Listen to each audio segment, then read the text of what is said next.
इस बीच जो बड़ी खबर आ रही है उसका रुख करते हैं।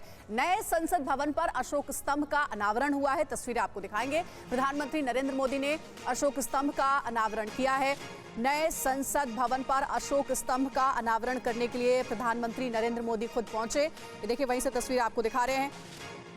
ड्रीम प्रोजेक्ट है ये एक तरीके से। सरकार और अधिकारियों के मुताबिक संसद के बढ़ते काम की वजह से एक नई इमारत की जरूरत थी और इसीलिए नए संसद भवन का निर्माण किया जा रहा है।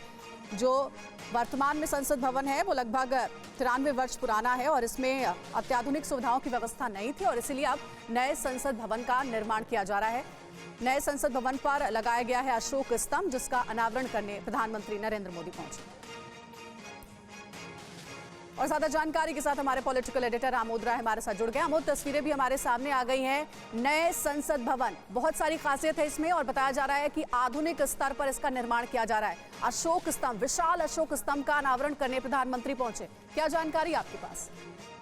देखिए अंजलि, आज सुबह सुबह इस अशोक स्तंभ को पार्लियामेंट के टॉप पे बिछाया गया है, यानी मस्तूल पे अशोक स्तंभ जो बिछाया गया है वो तकरीबन 6.5 मीटर ऊंचा है और ये तकरीबन 9500 किलो इसका वजन है। ब्रॉन्ज का बनाया गया ये अशोक चिन्ह, जो राजकीय चिन्ह है देश का, उसको टॉप पे बिठाए जाने का अर्थ ये हुआ कि अब ढलाई का काम पार्लियामेंट का पूरा हो चुका है। अब इसमें इंटरनल डेवलपमेंट का काम होगा और शीतकालीन सत्र से पहले इस बिल्डिंग का निर्माण आपने खुद स्पीकर ओम बिरला से बात की थी और उन्होंने कहा था कि जल्द ही ये नए संसद सत्र में अब संसद शुरू हो जाएगी।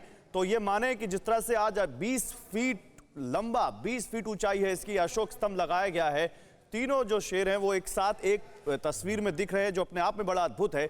ये बताइए, क्या ये माने कि बस बहुत जल्द शुरुआत होने वाली नए संसद भवन की? बिल्कुल बिल्कुल। देखिए गौरव, सबसे पहले मैं आपको उस तस्वीर को दिखा दूं, अपने दर्शकों को उस तस्वीर को दिखा दूं जो लगाया गया पार्लियामेंट के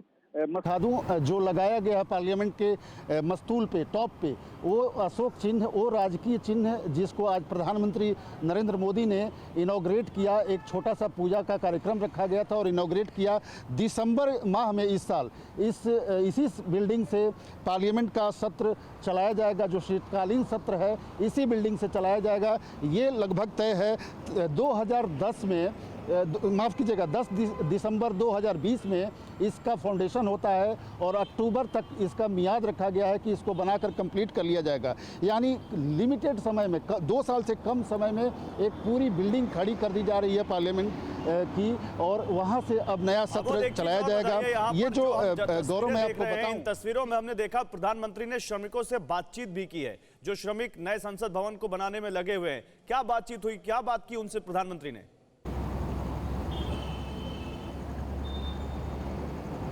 देखिए, पिछली बार जब प्रधानमंत्री यहाँ फाउंडेशन करने आए थे 2020 10 दिसंबर को, तब भी उन्होंने श्रमिकों के साथ बात किया था और आपने देखा होगा कि इसके अलावा जो बगल में काम चल रहे हैं डेवलपमेंट के, वहाँ भी प्रधानमंत्री कुछ दिन पहले गए थे, वहाँ भी श्रमिकों से उन्होंने बातचीत किया था। ये प्रधानमंत्री का टिपिकल स्टाइल है, जहाँ भी जाते हैं वहाँ के जो कारिंदे होते हैं, वहाँ जो कार्यरत लोग होते हैं, वहाँ के जो कर्मचारी होते हैं, मजदूर होते हैं, उनसे उनका हाल चाल, कुशल क्षेम और उनके दुख सुख के बारे में ज़रूर पूछते हैं और आज भी उन्होंने यही किया। तो इस बिल्डिंग के अनावरण से पहले ये आखिरी चरण जो आज था, उसमें प्रधानमंत्री जब यहाँ राजकीय चिन्ह को स्थापित करने पहुंचे, तो उसी क्रम में आज भी उन्होंने श्रमिकों से बातचीत यहाँ पे किया है। गौरव, शुक्रिया आपका आमोद, हमारे साथ जुड़ने के लिए। 971 करोड़ रुपए की लागत है नए संसद भवन की और इसमें 1272 सदस्यों के बैठने की व्यवस्था की गई है। अक्टूबर तक बताया जा रहा है कि इसका निर्माण पूरा हो जाएगा।